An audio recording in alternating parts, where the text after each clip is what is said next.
If you're watching this video alone late at night, do yourself a favor. Take one quick look at your window and make sure no one is standing outside. Because tonight's story is about a man who believed his father was nothing more than a superstitious old farmer. But in a single night, he discovered that some old legends aren't meant to scare people. They're meant to keep them alive. So if your lights are off, you might want to turn them on.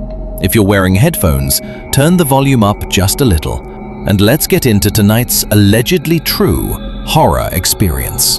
Tonight's story was sent to us by a viewer we'll call Jake. To protect his privacy, we're keeping his identity anonymous. According to him, this happened in October of 2024 in a small farming town in Iowa. He says that if he had looked behind him even once that night, he probably wouldn't be alive to tell this story today. My name is Jake, and I grew up in a small town in Iowa. Behind our house was a massive cornfield stretching for hundreds of acres. During the day, it looked completely ordinary, but after sunset, the entire place felt like it belonged to another world. Ever since I was a kid, my dad repeated the same warning over and over again. If you ever hear someone calling your name from the cornfield after dark, don't answer. And if you hear laughter, get back inside the house immediately.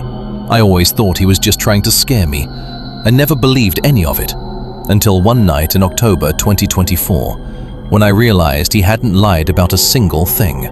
It was around 1 o'clock in the morning. Thick fog covered everything outside.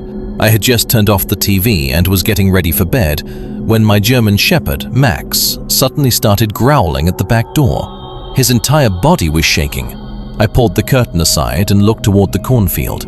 There wasn't even the slightest breeze, yet the rows of corn were moving as if something inside them was slowly making its way toward the house.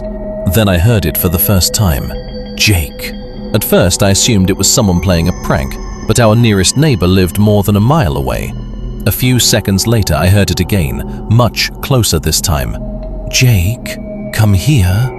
My heart immediately started pounding. Max had stopped growling and was now whimpering by the door, refusing to step outside. I grabbed my flashlight, slipped my phone into my pocket, and slowly opened the back door. The moment I stepped outside, I knew something was terribly wrong. The world had gone completely silent. There were no crickets, no wind, not even the sound of rustling leaves. Even my own breathing felt unnaturally loud. I pulled out my phone, and the screen simply read, "No service."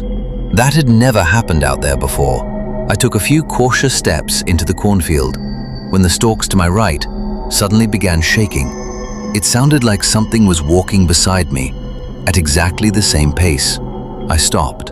The sound stopped. I started walking again. It started moving again. Then I broke into a run, and whatever it was matched my speed perfectly. I couldn't see anyone, but I knew I wasn't alone.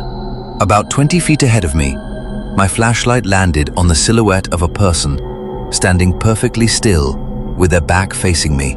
My voice trembled as I called out, "Hello? Who's there?" There was no response. I took another step forward. Slowly, the figure turned around. I have never seen anything so horrifying in my entire life. It had no eyes, no nose, just an impossibly wide smile, stretching from one side of its face to the other. Then it spoke, using my own voice. "Jake, what took you so long?" My flashlight slipped from my hand and hit the ground. Darkness swallowed everything. Then I heard it. Hundreds of people laughing from every direction. But the most terrifying sound of all was my own laughter mixed in with theirs. Suddenly, I felt warm breath against my ear, and a voice whispered, "Don't look behind you." I didn't hesitate. I ran as fast as I could. It felt like something was only inches behind me, breathing down my neck with every step. Every instinct told me to turn around, but I never did. Somehow I made it back to the house and slammed the door shut. Max was hiding underneath the bed, shaking uncontrollably. I didn't sleep for even a second that night. As soon as the sun came up, I forced myself to go back outside.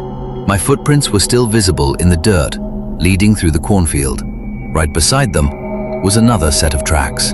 They weren't human. Each footprint had only 3 long toes. I followed them all the way back to the house. They ended directly beneath my bedroom window.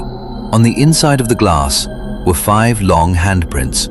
I knew they weren't mine, which meant whatever had followed me had spent the entire night standing outside my bedroom window. I moved out of that house the very same day. I left Iowa and never looked back.